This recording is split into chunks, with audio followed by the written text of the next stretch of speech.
Good afternoon. It's good to see you. We are pleased to have the President of Finland here with us today. We will start with a statement from the Secretary General, followed by the President, and then we'll have time for some of your questions. Okay, thank you all for being here. And President Stubb, dear Alex, welcome back to NATO headquarters. You were the first Allied leader to visit after I took office last year, and it's always great to see you. Finland is a valued ally. Your membership strengthens NATO's deterrence and defense. And Finland can count on your NATO allies to stand beside you.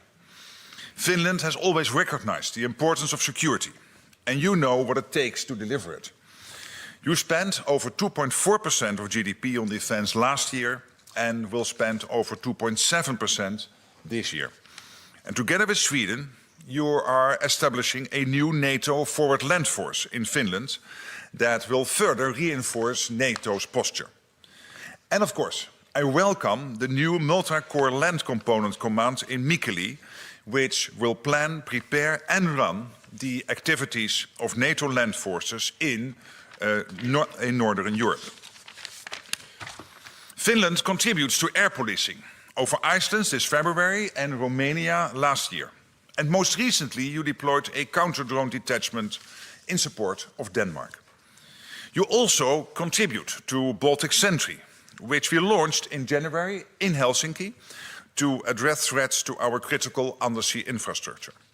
This effort has been remarkably effective, and it is a valuable complement to the work that Finland and other allies around the Baltic undertake in their national capacities. Finnish expertise in the High North is crucial. Last week, the Deputy Secretary General joined the first Arctic Space Forum in Helsinki to advance work on space-based capabilities and strengthen deterrence, resilience and situational awareness in the Arctic. Russia continues to wage a war of aggression against Ukraine. Ukraine continues to defend itself with courage. Allied support, Finland's support, is making a difference. Since the start of Russia's full-scale invasion, you have provided roughly 3.8 billion euros in support, including more than 2.8 billion in military aid, artillery, armored vehicles, air defense and ammunition. And this year, you launched a 3-year program to supply Ukraine with materiel from Finland's defense industry. Along with Baltic and other Nordic allies, you helped start a new initiative to train and equip a Ukrainian brigade.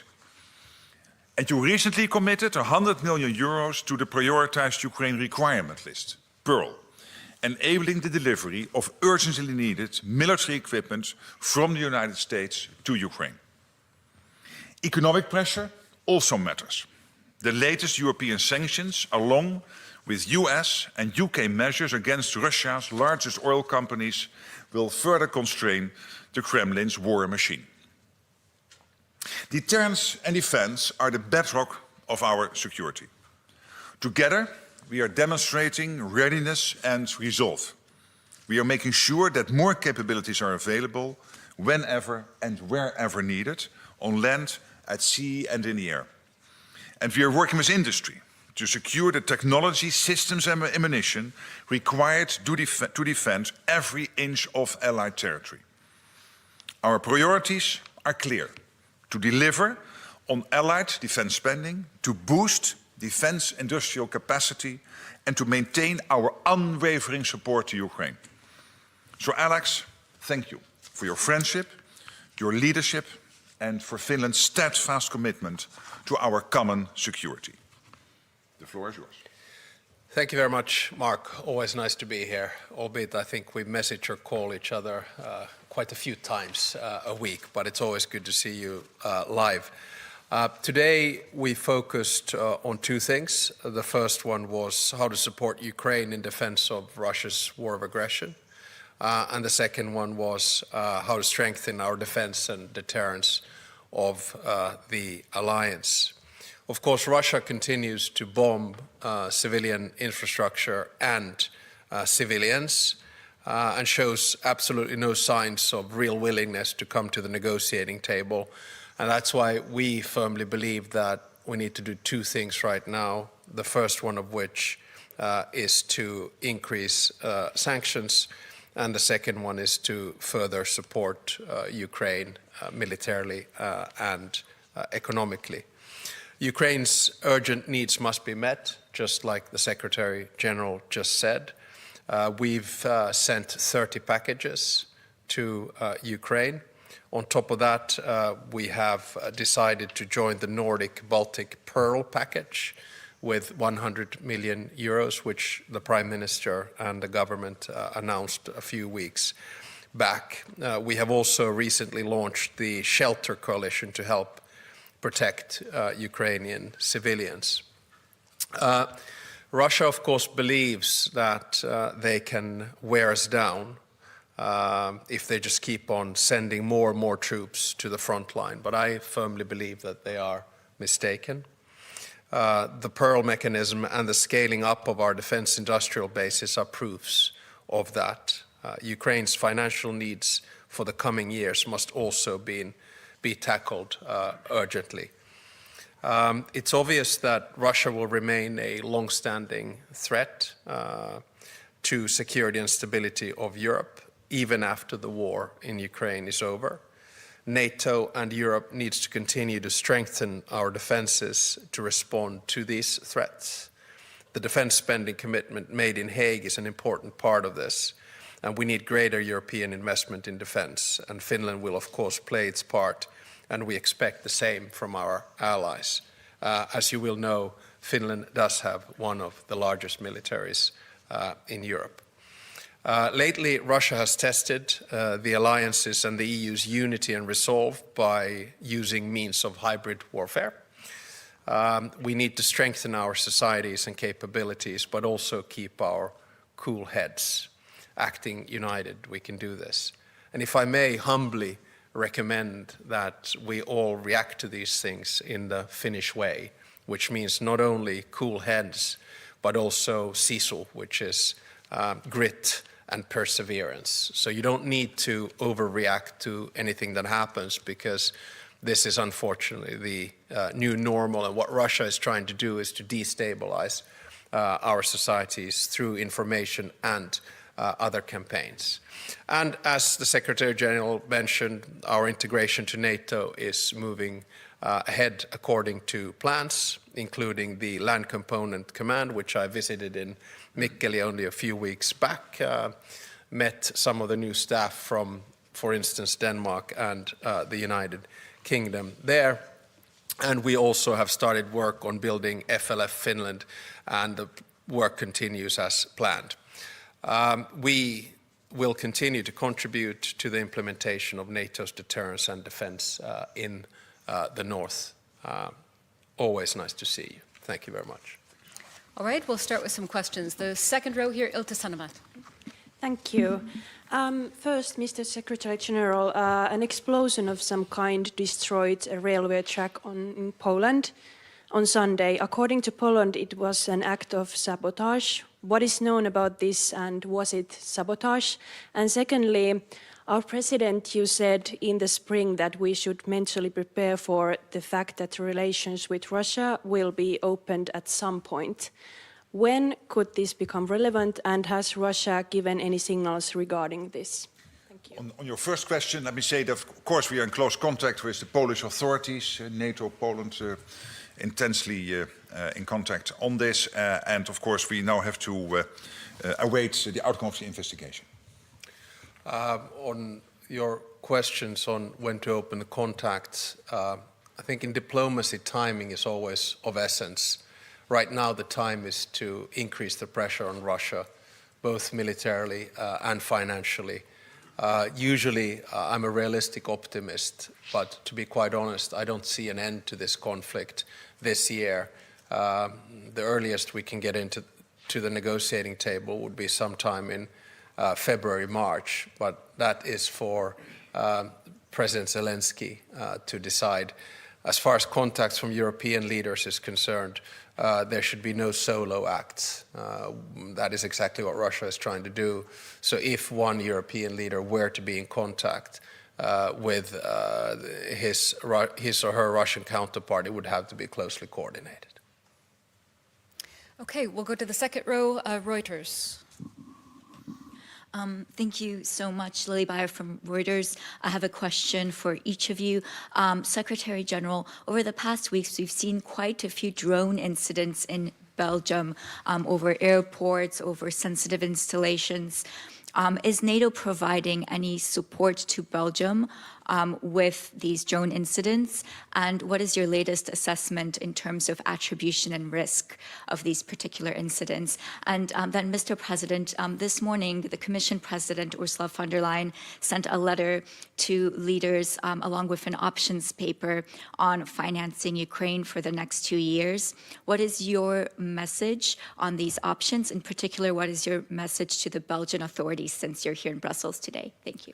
On your first question, I was in contact with the Belgian defense minister, and I know that many allies have provided support to Belgium, very concrete support. So that's typically the role of NATO, to be in close contact with our allies to make sure that whatever help is needed will come to the country. And I have no news about attribution. When it comes to funding Ukraine, it seems rather clear that there are three options. The first one is that EU member states, or NATO member states for that matter, pay directly, either by taking more loans or using current reserves. The second option is the mutualization of debt on a European level, as was done with Next Generation Europe and with SAFE. And the third option, of course, is the use of the immobilized assets. I will discuss these matters today with Belgium's Prime Minister. I think a lot of European leaders have understood the concerns that Belgium has in this situation, both political and legal. And I hope that when leaders start moving towards the European Council of December, that solutions will be found, because it is of utmost importance that we continue to fund Ukraine in its fight for its existence and survival. Okay, coming to the third row, the woman in the beige jacket. Greta Karvala, Kauppalehti, Finland. What is the most important military action Finland should take when the United States reduces its presence in Europe? And this question is for both of you. Well, I think we will see a reassessment of the US troop posture in Europe. At this stage, I'm not excessively concerned. We'll have to wait for both the national security strategy of the US and their national defense strategy. I think it's in the interest of all of us that the United States retains a foothold in Europe, and I don't see any signs of radical changes on that front, but perhaps the Secretary General of NATO knows better. No, I completely agree with that reaction. What we also see is Europe stepping up. We have the NATO summit where European and Canadian NATO allies committed to the 5% defense spending, including 3.5% on core defense, which equalizes defense spending now all over NATO with what the US is spending. We see the Europeans and Canada stepping up when it comes to military aid to Ukraine, and we have seen Canada and European allies stepping up when it comes to the security guarantees in case a ceasefire / a peace deal would be done on Ukraine. So in all these issues and all these subjects, you see that basically allies are stepping up. At the same time, we have a strong US military presence in Europe, and on that I completely agree with the reaction of the President. Okay, time for just a couple more questions. Let's see, in the center here, second row. Thank you. Richard Husu, Finnish Broadcasting Company. Just a follow-up maybe on the frozen assets and maybe also to the Secretary General and then to the President as well. How confident are you that there could be a decision ahead of December, in the upcoming few weeks, and how important would such a decision be as a signal for Ukraine ahead of a difficult winter? Thank you. Well, yeah, I mean, on the mobilized assets, obviously that's something for European allies, particularly those now part of the European Council, to discuss. I should not comment too much on that. For me, the absolute priority is to make sure that Ukraine has what it needs to stay in the fight and to be prepared as strong as possible whenever any peace talks will start on a ceasefire long-term or a full peace deal. And for that, Ukraine needs financial support. For that, Ukraine needs, of course, military support. It's crucial that what America is providing, paid for by allies, will flow into Ukraine as it is currently. This is really crucial support, both lethal and non-lethal, to Ukraine. So on all these issues, that's what I'm concentrating on. And as the President just listed the various options the European Commission put forward, yeah, it can be paid for by allies, jointly paid, or through these mobilized assets. And then it's up to the European Union ultimately to decide on the best way forward. Yeah, same. I mean, neither one of us participate in the European Council meetings, and on our side, it's the Prime Minister and the government that has had a lead in this important matter, and the way in which I see it is they've taken only correct decisions, and I'm sure they'll continue to do that. Okay, that's all we have time for today. Thank you so much. Thank you. Thank you.